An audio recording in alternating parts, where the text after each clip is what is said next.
Assalamualaikum warahmatullahi wabarakatuh. Halo anak-anak kelas 9, ketemu lagi dengan Bu Yus dalam pelajaran IPA, Ilmu Pengetahuan Alam. Bukunya warna hijau ya. Ayo kita belajar.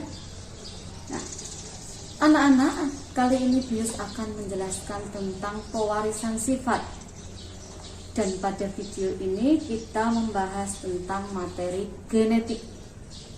Anak-anak bisa melihat di halaman 121. Oke, siap? Nah, sini anak-anak. Materi genetik itu memegang peranan penting dalam proses pewarisan sifat. Warna kulit, bentuk rambut, bentuk hidung, ya, bahkan penyakit pun itu bisa diturunkan dari orang tua kepada anaknya. Nah, itu berarti orang tua itu mewariskan melalui materi genetik. Ayah menurunkan materi genetik ini melalui sel sperma, dan ibu menurunkan materi genetiknya ini melalui sel ovum.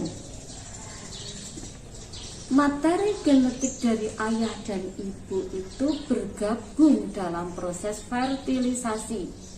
Masih ingat bab 1 ya, fertilisasi, peleburan sel sperma dan sel ovum untuk membentuk zigot. Jadi gabungan dari materi genetik ayah dan materi genetik ibu turun ke kalian, sehingga bentuk dari tubuh kalian itu ada yang mirip ayah, juga ada yang mirip ibu. Terus apa Bu materi genetik itu? Nah, kita lihat di halaman 121 bawah. Molekul yang berperan dalam materi genetik itu disebut dengan asam nukleat.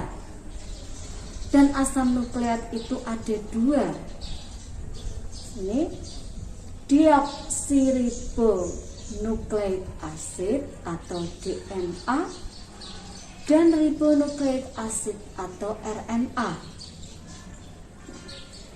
Pada suatu untai DNA terdapat unit yang mempengaruhi sifat dan menentukan ciri makhluk hidup, atau penentu sifat dan ciri makhluk hidup itu disebut dengan gen. Kita lihat di halaman 122. Di sini ada gambar anak. Anak itu punya kulit kan? Di dalam kulit ada jaringan kulit. Di dalam jaringan kulit ada sel kulit.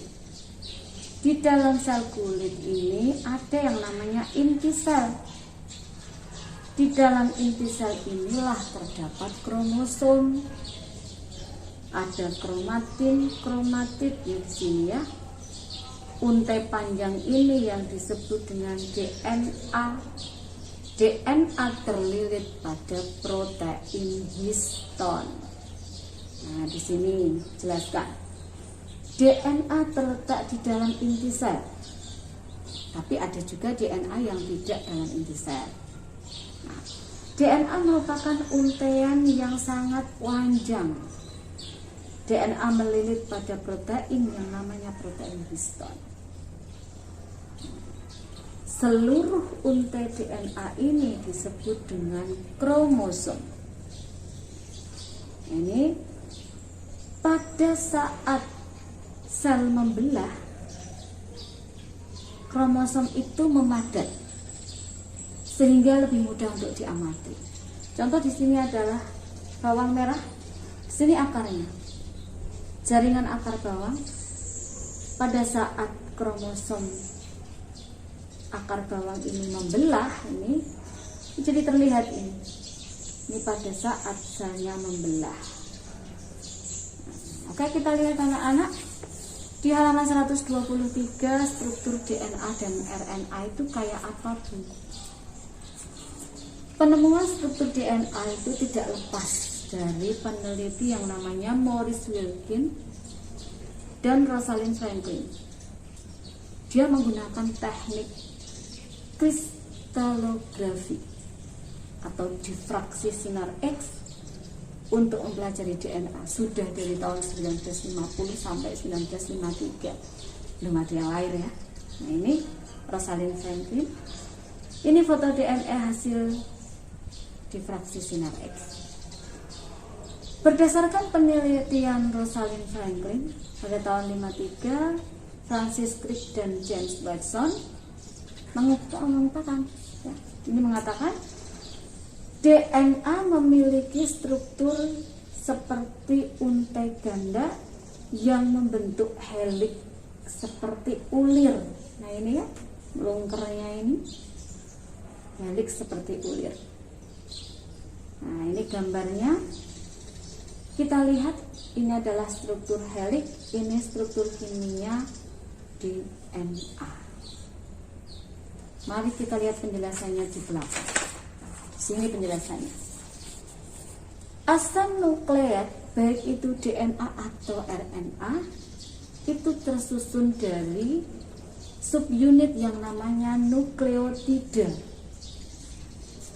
Ini nukleotida. Garis-garisnya ini ya. Masing-masing nukleotida terdiri atas gugus fosfat, gula, dan basa nitrogen. Ini kita lihat. Gugus fosfat, basa nitrogen, dan gula. Jadi rangkaian nukleotida. Gugus fosfat, basa nitrogen, dan gula. Nah, berikutnya pada DNA gulanya berupa gula deoksiribosa. Kalau pada RNA dia gula ribosa. Bedanya itu. Nah, nukleotida ini dibagi menjadi struktur yang lebih kecil disebut dengan nukleosida tanpa ada gugus fosfat. Nah, satu unit nukleosida itu hanya terdiri pada gula dan basa nitrogen, tidak pada gugus fosfat. Ini adalah nukleosida tanpa gugus fosfat. Sekarang berikutnya, ada 4 senyawa basa nitrogen yang menyusun DNA. Apa saja itu, Bu? Adenin lambangnya A, pasangannya timin T, dan guanin G berpasangan dengan sitosin C. Nah ini kita lihat di sini. Ini adalah adenin pasangannya timin yang warnanya hijau. Terus di sini ada guanin pasangannya sitosin. Guanin sitosin, timin adenin. Ini basa nitrogen di DNA ada 4. Sini jelaskan.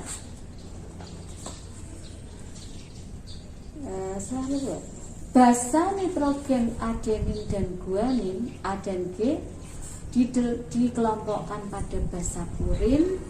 A dan G basa purin, A dan G purin. Sementara sitosin dan timin itu disebut basa pirimidin. Pada RNA ini di sini RNA ada gugus fosfat, ini ada basa nitrogen, ada adenin, guanin, adenin, sitosin, guanin. Nah, timinnya ini pada RNA diganti urasil, ya. Jadi diganti urasil. Nah ini kita lihat berikutnya. Struktur heliks DNA terbentuk karena adanya beberapa jenis ikatan kimia antara untai DNA diikat ikatan hidrogen. Nah, ini di sini ada ikatan hidrogen. Antara timin dan adenin ada ikatan hidrogen.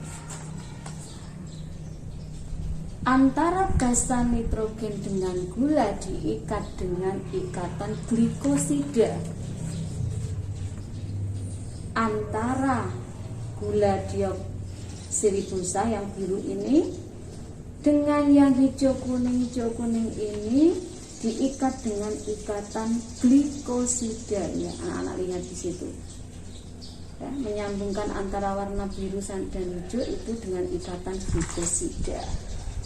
Dan yang terakhir, antar nukleotida dihubungkan dengan ikatan fosfodiester. Jadi ini nukleotida dihubungkan dengan ikatan fosfodiester. Ya. Nah, itu anak-anak sama. Kita lihat yang RNA di sini. Struktur untai tunggal RNA, struktur ini ya. Struktur kimia RNA di sini ada gugus fosfatnya yang warna kuning, gula ribosa yang warna pink, terus yang ada U, G, C, dan A, adenin, sitosin, guanin, dan urasil. Ini adalah basa nitrogen. Antara basa nitrogen dengan gula diikat dengan ikatan glikosida, sama. Antara nukleosida dengan gugus fosfat ini diikat dengan ikatan fosfodiester. Ya, anak-anak paham antara DNA dan RNA? Oke. Kita lanjut yang berikutnya. Peranan genetik pada pewarisan sifat. Nah, ayo kita lakukan di halaman 126. Anak-anak di rumah lihat ayah, ibu, anak sendiri, kakak atau adik yang punya. Kalau nggak punya kakak adik, ya sudah, kalian sama ayah ibu. Bagaimana pewarisan sifatnya, Bu? Mari kita lihat. Silahkan kalian amati diri kalian dengan ayah, ibu, atau kakak adik. Warna kulitmu kuning langsat, putih, sawo matang, atau hitam. Terus bentuk wajahmu bulat atau lonjong. Ukuran matamu bulat atau sipit. Terus postur tubuhmu tinggi, gemuk, kurus, atau pendek.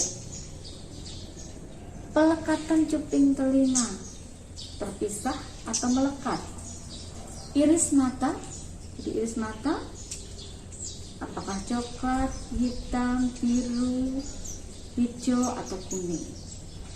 Ketebalan alis, tebal atau tipis. Bentuk hidung, pesek atau mancung. Bentuk rambut, lurus, bergelombang atau ngombak ya, atau keriting. Kemampuan menyatukan lidah. Nah ini ya, bisa menyatukan lidah, ada yang bisa nekuk. Nah, terus ada tidaknya lekukan pipi pada saat senyum. Nah ini, pada saat senyum di pipi ada lekukannya atau tidak? Jadi dituliskan cirinya. Berikutnya, kebiasaan penggunaan tangan. Menggunakan tangan kanan atau tangan kiri, tidak dilihat. Terus bintik-bintik pada muka ada tidak? Jenis ibu jari bisa lurus atau bengkok. Itu ya nak. Silahkan kalian catat ciri-ciri tubuh anggota keluarga kalian masing-masing dan nanti dicek, diamati. Ciri ayah apa yang muncul pada dirimu? Ciri ibu apa yang ada pada dirimu? Terus nanti kalian bisa lihat antara kalian dengan teman-teman kalian ada yang sama apa beda. Perbedaan ciri yang dimiliki oleh setiap individu, baik itu kamu, kakakmu, adikmu, atau kamu dengan temanmu, itu adalah pengaruh perbedaan materi genetik yang diturunkan oleh orang tua kepada anaknya. Oke ya. Sekarang kita lihat di halaman 128. Nah ini, di halaman 128 ada gambar cuping telinga. Yang A ini terpisah, dituliskan memiliki gen huruf G besar. Dan yang B ini melekat atau dituliskan memiliki gen G kecil. Bagaimana itu Bu? Ini kami dapat melihat orang tua yang jenis cuping telinganya melekat. Ada yang anaknya cuping telinganya juga melekat. Jika salah satu orang tua itu ada yang cuping telinganya terpisah, maka anaknya cuping telinganya juga terpisah. Tetapi ada kejadian salah satu anaknya punya cuping telinga yang melekat. Jadi ada yang melekat, ada yang terpisah. Nah, itu berpengaruh pada yang namanya dominan dan resesif. Contoh yang ada di sini,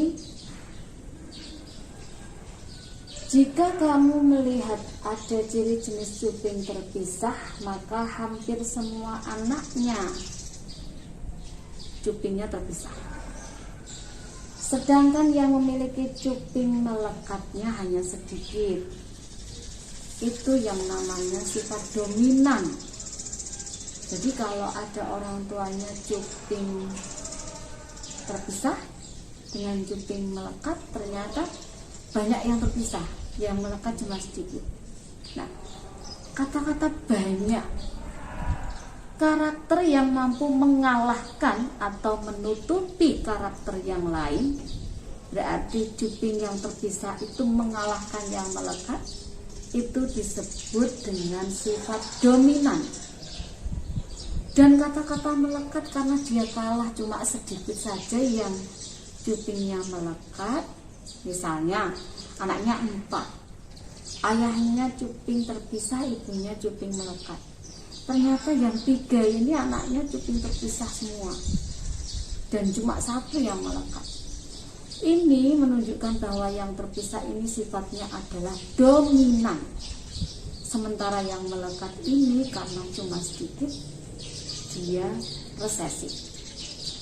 Jadi sifat resesif adalah sifat yang kalah atau tertutup oleh sifat dominan tadi. Nah, gen itu bertanggung jawab pada sifat organisme. Gen itu dilambangkan dengan huruf tertentu. Kalau gen dominan dilambangkan dengan huruf besar. Jadi ini yang terpisah tadi dikasih lambang G besar. Dan karakter yang cuping melekat itu karena dia resesif dilambangkan G kecil. Variasi atau bentuk alternatif dari suatu gen itu disebut dengan alela atau alel. Sekarang, sifat-sifat atau ciri yang dapat diamati seperti bentuk rambut, warna kulit, jenis cuping, sifat yang dapat diamati itu namanya fenotip. Jadi fenotip adalah sifat-sifat yang mudah diamati. Nah, selain morfologi makhluk hidup juga dapat diamati, fisiologi, tingkah laku, semua yang dapat diamati itu namanya fenotip. Sementara genotip, sifat fenotip tadi itu juga dikendalikan oleh genotip. Apa itu genotip? Genotip adalah keseluruhan informasi genetik dari suatu individu, tidak bisa diamati. Tapi tadi dilambangkan dengan huruf. Kalau dominan itu dilambangkan huruf besar, kalau resesif huruf kecil. Oke ya. Sekarang kita bedakan dengan kromosom perempuan dan laki-laki. Ini anak-anak di halaman 130. Di halaman 130 ini yang A adalah sel ovum, yang B sel sperma. Nah, di sini dituliskan kariotip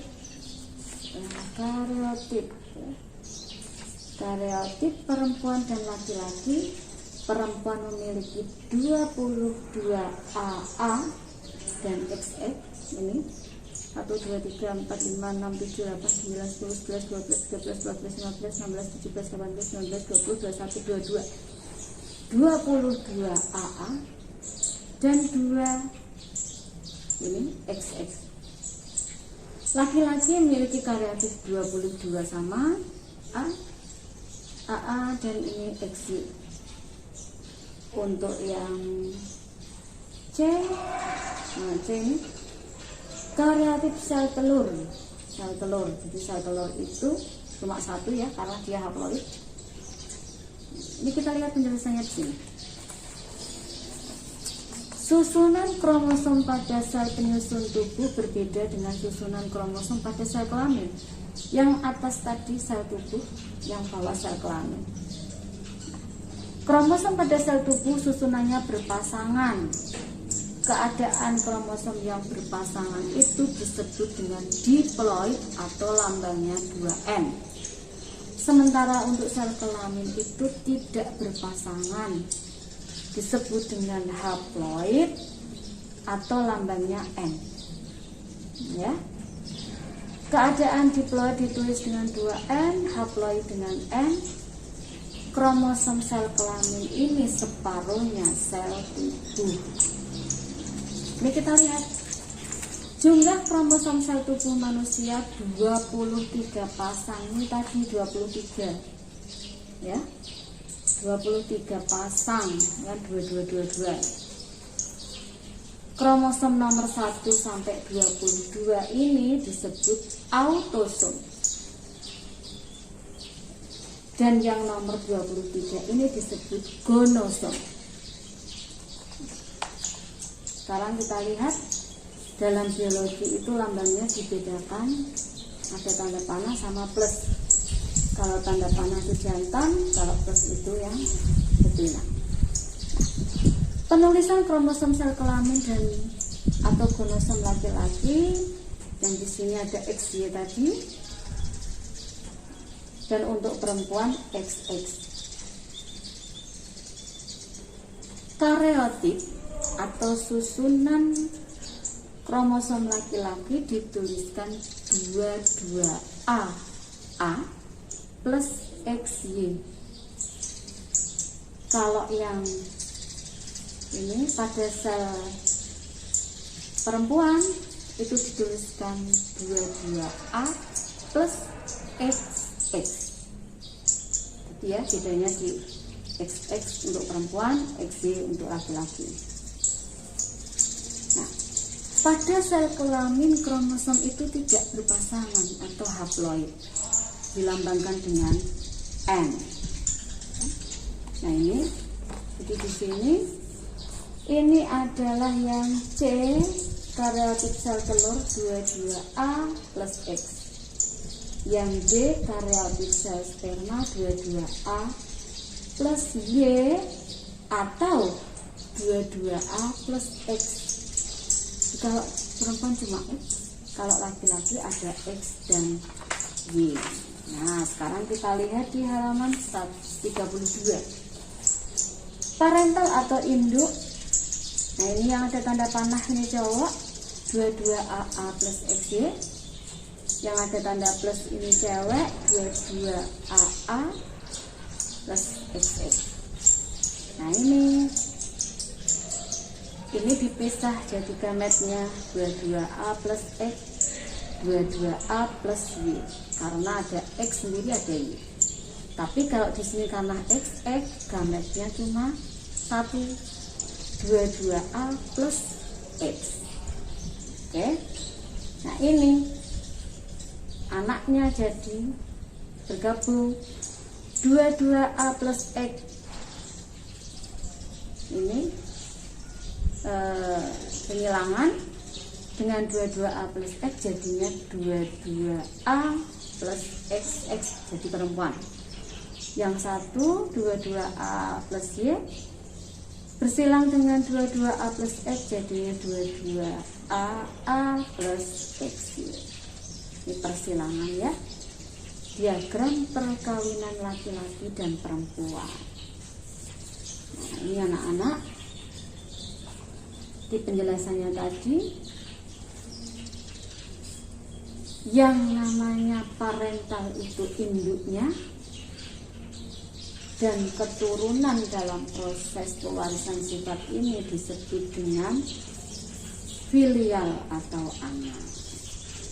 Untuk lebih jelas dalam proses pewarisan sifat persilangan, nanti kita bahas di video yang